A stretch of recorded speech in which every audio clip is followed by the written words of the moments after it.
2022년 10월 20일 목요일 경제뉴스 모닝 브리핑을 시작하겠습니다. 영국 통계청은 19일 9월 소비자 물가지수가 전년 동월 대비 10.1% 올랐다고 밝혔다.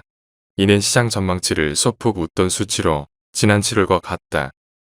장바구니 물가인 식료품 물가 상승률이 13.5% 치솟으면서 전체 물가 상승률을 끌어올렸다.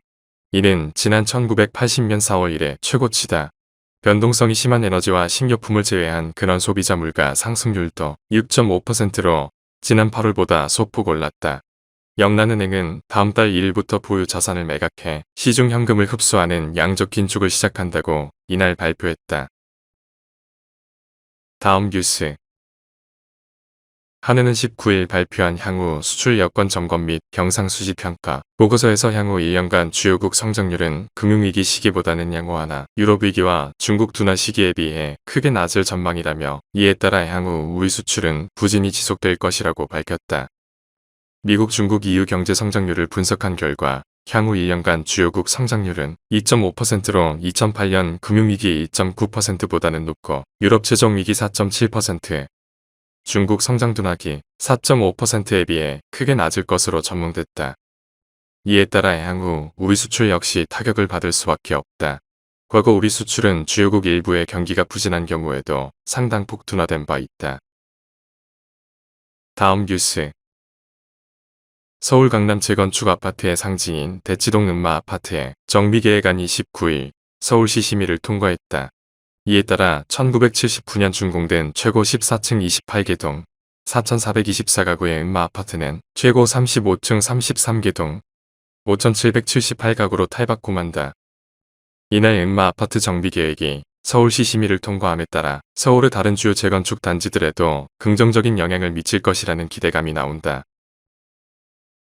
다음 뉴스.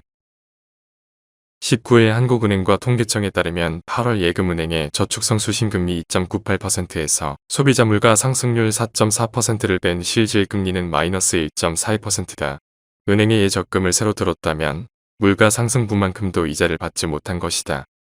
기존금리 인상 이후 예적금 금리가 상승하고 있다. 하지만 문제는 예적금 금리가 높아졌다고 해도 물가 상승률이 더 큰 폭으로 뛰었다는 점이다.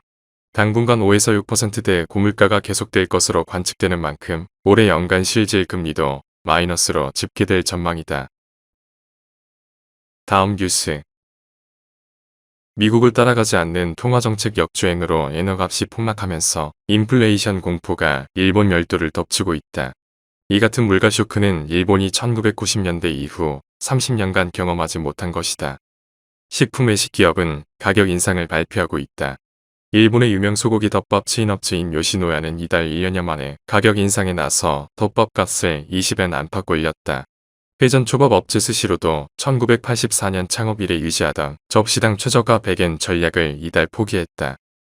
경기 침체를 막기 위한 일본 정부의 정책적 선택이지만 물가 상승이라는 단기 고통뿐 아니라 중장기적으로도 일본 경제 구조에 어떤 파장을 불러올지 불안감이 커지는 모습이다. 다음 뉴스. 웨이왕웨이 폭스콘 최고 경영자가 전기차 시제품 공개 행사에서 앞으로 세계에서 팔리는 전기차의 거의 절반을 생산하는 것이 목표이며 테슬라 차량 조립도 희망한다고 밝혔다. 폭스콘은 지난 2019년부터 전기차 개발에 들어가 2020년부터 차량용 소프트웨어와 하드웨어 플랫폼을 개발해왔다. 류 CEO는 정보통신기술 산업에서 이룬 것을 전기차 시장에서도 달성할 것으로 기대한다고 밝혔다. 그는 폭스콘의 전기차 야심에도 불구하고 위탁 설계와 생산에 주력할 것이라며 다른 자동차 기업이나 전기차 업체와는 경쟁할 계획이 없다고 강조했다. 다음 뉴스. 공정거래위원회가 독과점 플랫폼 기업의 과도한 지배력 확장을 억제하기 위해 기업 결합 심사 기준을 개정한다. 자산 또는 매출액이 300억 원 미만인 소규모 회사와 결합하는 경우는 공정위에 신고할 필요도 없다.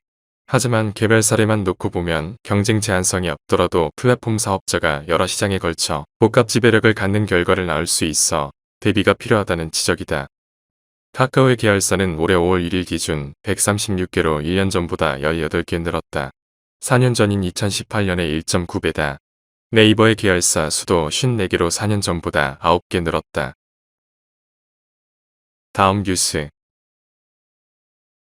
하나은행이 고시한 10월 19일 오후 11시 55분 원달러 환율은 1,434원입니다. 시청해주셔서 감사합니다. 더 좋은 영상을 위해 구독, 좋아요 부탁드립니다.